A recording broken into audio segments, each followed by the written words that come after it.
नमस्कार दोस्तों, स्वागत है आप सभी लोगों का Sonu study classes YouTube channel में। दोस्तों आज मैं आप सभी लोगों को एनसीईआरटी बुक क्लास 10th सामाजिक विज्ञान चैप्टर 6 राजनीतिक दल पर प्रश्न उत्तर मैं आप लोग को उस वीडियो में बताऊंगा। निम्नलिखित प्रश्नों के उत्तर दीजिए। प्रश्न नंबर 1, लोकतंत्र में राजनीतिक दलों की विभिन्न भूमिकाओं का वर्णन कीजिए। उत्तर, लोकतंत्र में राजनीतिक दलों की विभिन्न भूमिकाएं निम्नलिखित है। नंबर 1, चुनाव लड़ना। राजनीतिक दल चुनाव लड़ते हैं।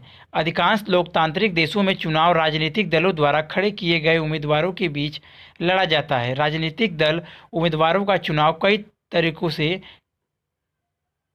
से करते हैं। भारत में दल के नेता ही उम्मीदवार चुनते हैं। नंबर 2, नीतियां व कार्यक्रम जनता के सामने रखना। दल अलग अलग नीतियों और कार्यक्रमों को मतदाताओं के सामने रखते हैं और मतदाता अपनी पसंद की नीतियां और कार्यक्रम चुनते हैं। लोकतंत्र में समान या मिलते जुलते विचारों को एक साथ लाना होता है ताकि सरकार की नीतियों को एक दिशा दी जा सके। दल तरह तरह के विचारों और बुनियादी राय तक समेट लाता है। सरकार प्राय शासक दल की राय के अनुसार नीतियां तय करती है। नंबर 3, कानून निर्माण में निर्णायक भूमिका। राजनीतिक दल देश के कानून निर्माण में निर्णायक भूमिका निभाते हैं। कानूनों पर औपचारिक बहस होती है और विधायिका में पास करवाना पड़ता है, लेकिन विधायिका के सदस्य किसी न किसी दल के सदस्य होते हैं। इस कारण वे अपने दल के नेता के निर्देश पर फैसला करते हैं। नंबर 4, सरकार बनाना। दल ही सरकार बनाते हैं व चलाते हैं। जो दल चुनाव जीतता है वह सरकार बनाता है तथा महत्वपूर्ण नीतियों और फैसलों के मामलों में नियंत्रण भी लेता है। पार्टियां नेता चुनती हैं, उनको प्रशिक्षित करती हैं, फिर उन्हें मंत्री बनाती हैं ताकि वह पार्टी की इच्छा अनुसार शासन चला सके। नंबर 5, विरोधी दल के रूप में काम करना। चुनाव हारने वाले दल शासक दल के विरोधी पक्ष की भूमिका निभाते हैं। सरकार की गलत नीतियों और सफलताओं की आलोचना करने के साथ वे अपनी अलग राय भी रखते हैं। विरोधी दल सरकार के खिलाफ आम जनता को गोलबंद करते हैं। नंबर 6, जनमत निर्माण करना। राजनीतिक दल जनमत निर्माण का कार्य भी करते हैं। चुनाव के समय, चुनाव प्रचार के दौरान तथा बाद में सरकार बनाने के बाद भी राजनीतिक दल विभिन्न मुद्दों को उठाकर जनता को राजनीतिक शिक्षण देने का काम करते हैं, जिससे एक स्वस्थ जनमत का निर्माण होता है। नंबर 7, कल्याणकारी कार्यक्रमों को जनता तक पहुंचना।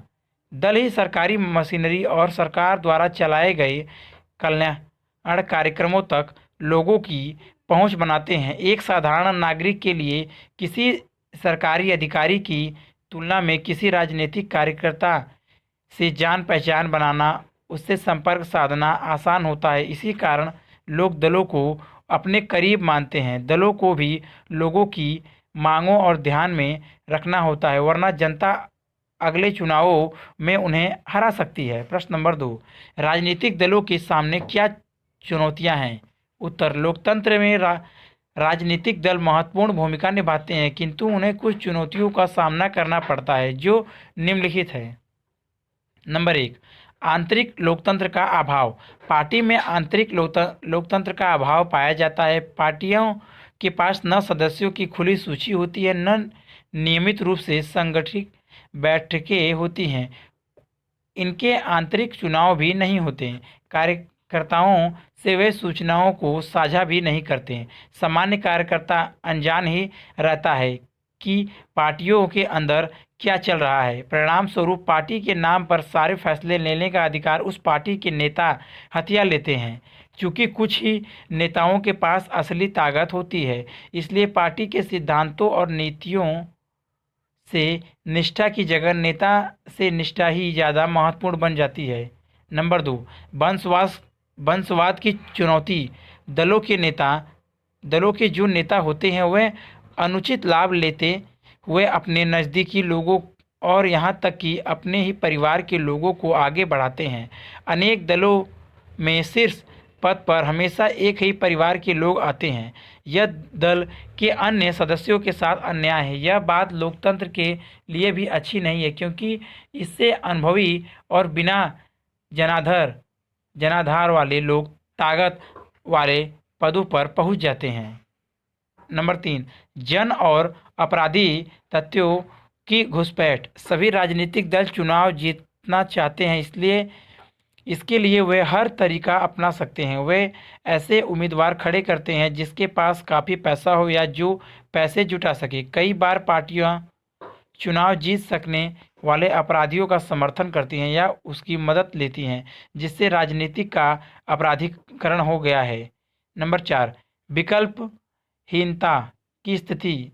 सार्थक विकल्प का अर्थ है विभिन्न पार्टियों की नीतियों और कार्यक्रमों में अंतर हो। कुछ वर्षों से दलों के बीच वैचारिक अंतर कम होता गया है। यह प्रवृत्ति दुनिया भर में देखने को मिलती है। भारत की सभी बड़ी पार्टियों के बीच आर्थिक मसलों पर बड़ा कम अंतर रह गया है। जो लोग इससे अलग नीतियां बनाना चाहते हैं, उनके पास कोई विकल्प उपलब्ध नहीं होता। प्रश्न नंबर 3, राजनीतिक दल अपना कामकाज बेहतर ढंग से करे, इसके लिए उन्हें मजबूत बनाने के कुछ सुझाव दें। उत्तर भारत में राजनीतिक दलों और उनके नेताओं को सुधारने के लिए हाल में जो प्रयास किए गए हैं या वे सुझाव दिए गए हैं वह निम्नलिखित हैं। नंबर 1, विधायकों और सदस्यों को दल बदल करने से रोकने के लिए संविधान में संशोधन किया गया। निर्वाचित प्रतिनिधियों की मंत्री पद या पैसे के लोभ में दल बदल करने में आई तेजी और देखते हुए ऐसा किया गया। नए कानून के अनुसार अपना दल बदलने वाले सांसद या विधायक को अपनी सीट भी नवानी होगी। इस नए कानून से दल बदल में कभी कमी आई है। नंबर 2, उच्चतम न्यायालय ने पैसे और अपराधियों का प्रभाव कम करने के लिए एक आदेश जारी किया है। इसके द्वारा चुनाव लड़ने वाले हर उम्मीदवार को अपनी संपत्ति को और अपने खिलाफ चल रहे आपराधिक मामलों का ब्यौरा एक शपथ पत्र के माध्यम से देना अनिवार्य कर दिया गया है। इस नई व्यवस्था से लोगों को अपने उम्मीदवारों के बारे में बहुत सी पक्की सूचनाएं उपलब्ध होने लगी है। नंबर 3, चुनाव आयोग ने एक आदेश के जरिए सभी दलों के लिए संगठित चुनाव कराना और आयकर का रिटर्न भरना जरूरी बना दिया है। दलों ने ऐसा करना शुरू कर भी दिया है, पर कई बार ऐसा सिर्फ खाना पूर्ति के लिए होता है। कुछ अन्य कदम जो राजनीतिक दलों में सुधार के लिए सुझाए गए हैं। नंबर 1, राजनीतिक दलों के आंतरिक कामकाज और व्यवस्थित करने के लिए कानून बनाया जाना चाहिए। सभी दल अपने सदस्यों की सूची रखें, अपने संविधान का पालन करें, सबसे बड़े पदों के लिए खुले चुनाव कराएं। नंबर 2, राजनीतिक दल महिलाओं को एक खास न्यूनतम अनुपात में जरूर टिकट दे। इसी प्रकार दल के प्रमुख पदों पर भी औरतों के लिए आरक्षण होना चाहिए। नंबर 3, चुनाव का खर्च सरकार उठाए, सरकार दलों को चुनाव लड़ने के लिए धन दे। नंबर 4, राजनीतिक दलों पर लोगों द्वारा दबाव बनाए जाए। यह काम पत्र लिखने, प्रचार करने और आंदोलन के जरिए किया जा सकता है। यदि दलों को लगे कि सुधार न करने से उनका जनाधार गिरने लगेगा तो इसे लेकर वे गंभीर होने लगेंगे। नंबर 5, सुधार की इच्छा रखने वालों को खुद राजनीतिक दलों में शामिल होना। राजनीतिक दलों में अभी तक इन सुझावों को नहीं माना है। अगर इन्हें मान लिया गया तो संभव है कि इनसे कुछ सुधार हो।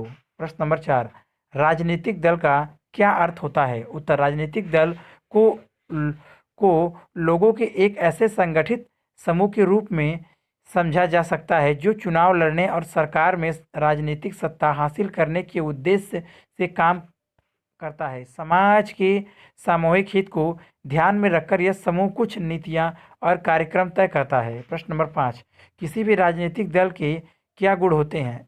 नंबर 1, राजनीतिक दल समाज के सामूहिक हितों को ध्यान में रखकर कुछ नीतियां और कार्यक्रम बनाते हैं।